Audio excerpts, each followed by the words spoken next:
And now, it's time for another Dice Tower review with Tom Vasel. Hey everybody, I'm Tom Vasel, and today we're taking a look at Camel Up Off-Season. Camel Up is a racing betting game. Not this one, but the original Camel Up was a racing betting game where you have a bunch of camels racing around a track. It's silly, it's fun, it's entertaining.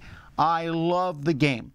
But I want to be really clear, this, even though it has the same font and the same name, this is Camel Up Off-Season, is a very different game. In this game, in the off-season, I guess the camels are working.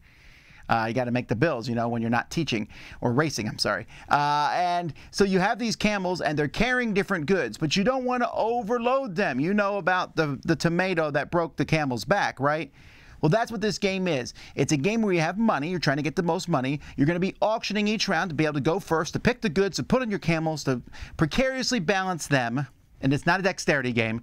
That's what I thought when I first heard the description. You're kind of balancing them mathematically, you'll see in a second, and then selling them for the most money. Let me show you.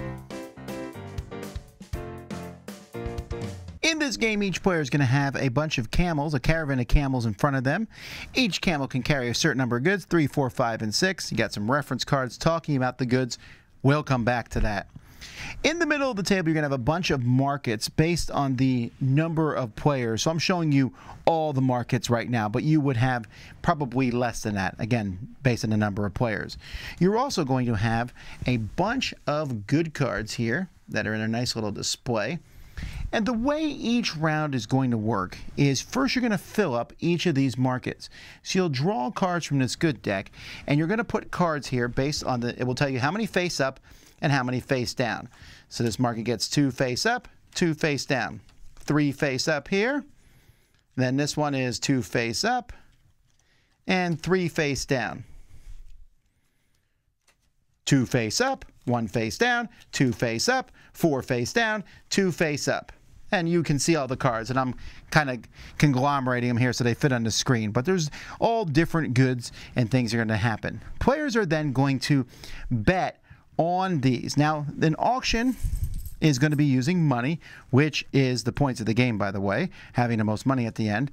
And you're going to all make a secret bet, and you're going to reveal the coins. Whoever bids the most gets the first player marker. The first player marker is going to get to pick one of these first, etc.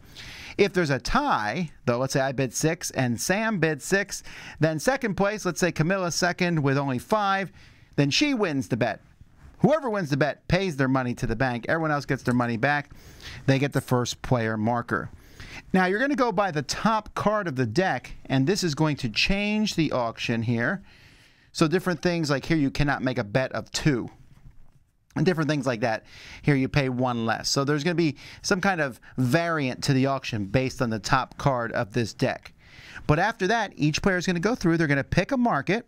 They're going to take the cards of that market, revealing the ones that are there, placing them on their camels. We'll come back to that in a moment. And you also get a special ability of the market. So, for example, here, if you do this one, you'll draw goods from the tower as many players, and everyone's going to pick one of those. But regardless of what these tokens let you do, the ones that are picked will flip over where they'll have a different variation. You'll see this is 2 face up, 2 face down. Next round, it will be 2 face up, 3 face down, and it'll have a different special ability. This means you can pick any market and you can discard a card from that market. So if you're first, you can take this and then be like, hee hee hee, that card's gone from that market. You can do things like that. And each of these has a different one on the back. Some of them are going to give you tokens. Ooh.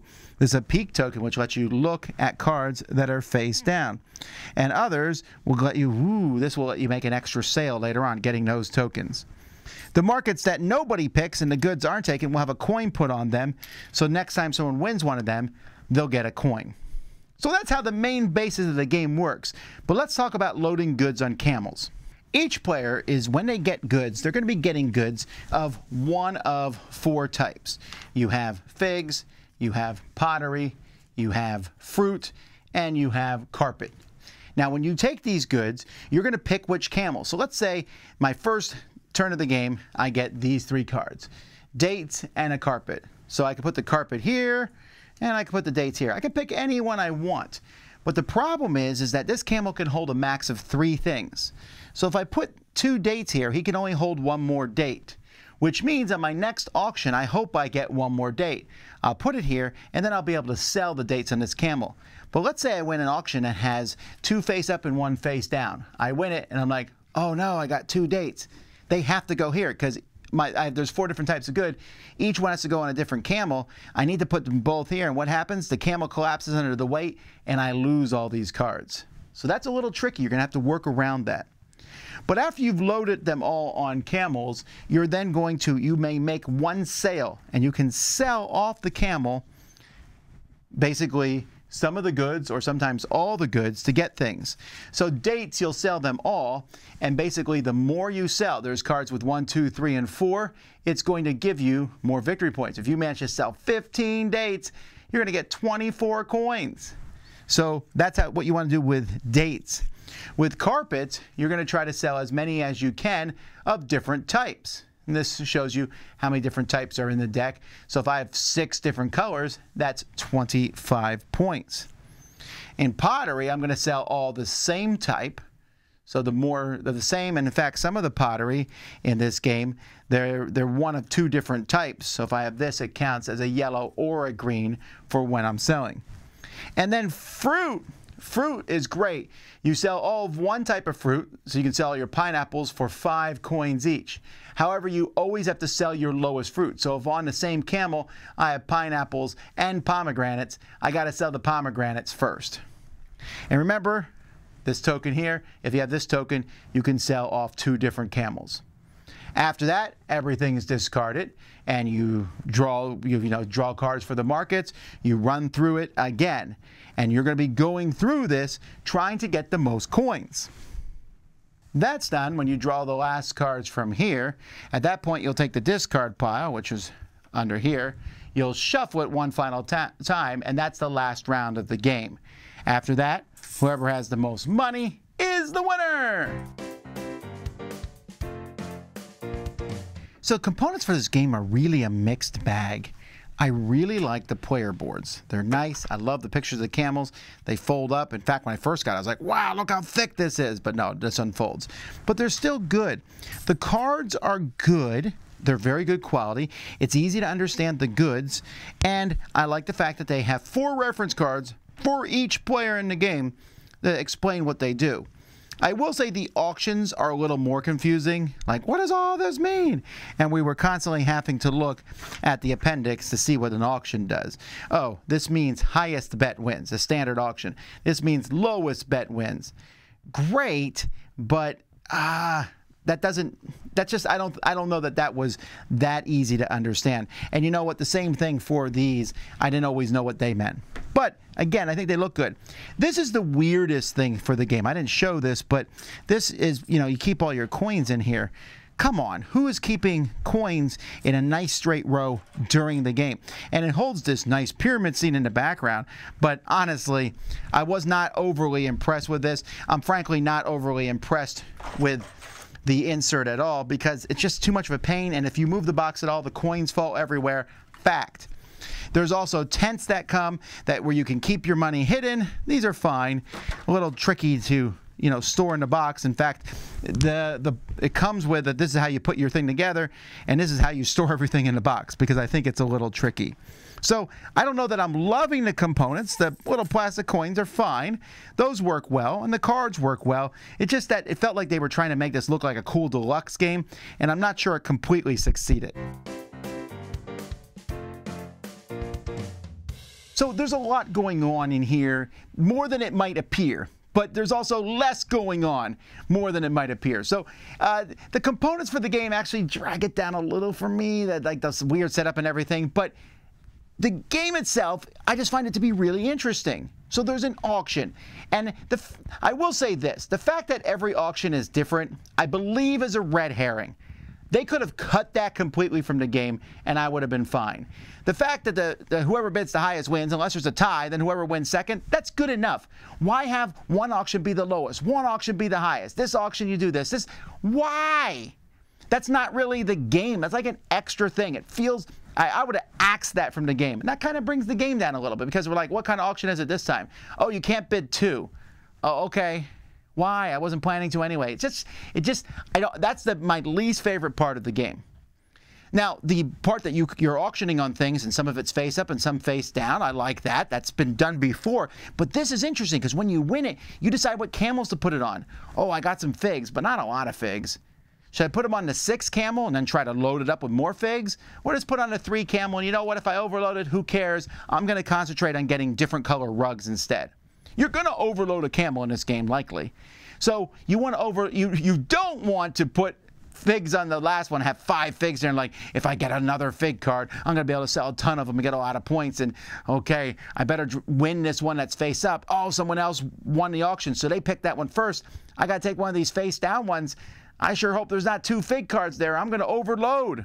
That's interesting to me. That's the best part of the game. And the fact that they score differently is fun, and it's easy to remember. It looks more complicated than it is. So you do all that without all those funky, weird auctions, and you already have diversity with the different markets. Some markets give you coins, some give you that. Even that I don't think is 100% necessary, but it still adds a little bit of fun. The fact that some markets get a coin thrown on them. So overall, I find it to be a fascinating game. It works with a lot of players. It's a teeny bit longer than I would like it to be, mostly because there's no way to really delineate between number of players. If you play with fewer players, the game, I think, feels like it's going to be a little bit longer than it normally would be.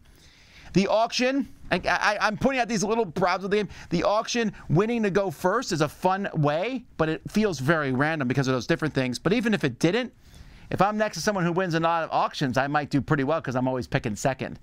And I almost wish you picked in the order of your bids. I know that's not the way the game works, but that comes to the crux problem with the game. I like Camel Up off season a lot. I think it's fun. And if you offer to play it with me, I'm going to say yes.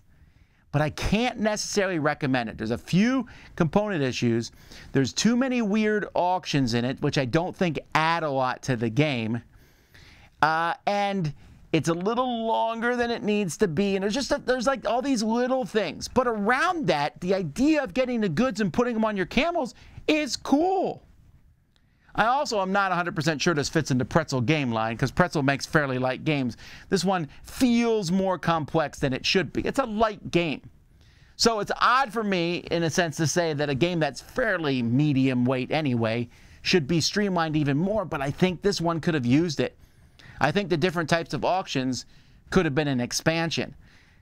And you do that, and then the game's even more interesting to me, because we're just concentrating on getting the camels. That's the fun part of the game, trying to get the cards and balance them to get a lot of the same kind. It's set collection, but it's set collection with some cool constraints and perimeters, which I find to be fun. So, like I said, it's an interesting game. I think the name is going to work against it, because some people are looking for a racing game, and this ain't that. And I also think that the fact that it's going to feel like too much for some people, and yet not enough for others. And so I'm not really sure what bucket this falls in. I'll play it, we'll have fun, but then I'll probably move on to another game as the one that I'm going to add to my collection. So that's Camel Up off season. I'm Tom Vasel. We'll see you next time. Dice Tower Judgment, an interesting and unique game.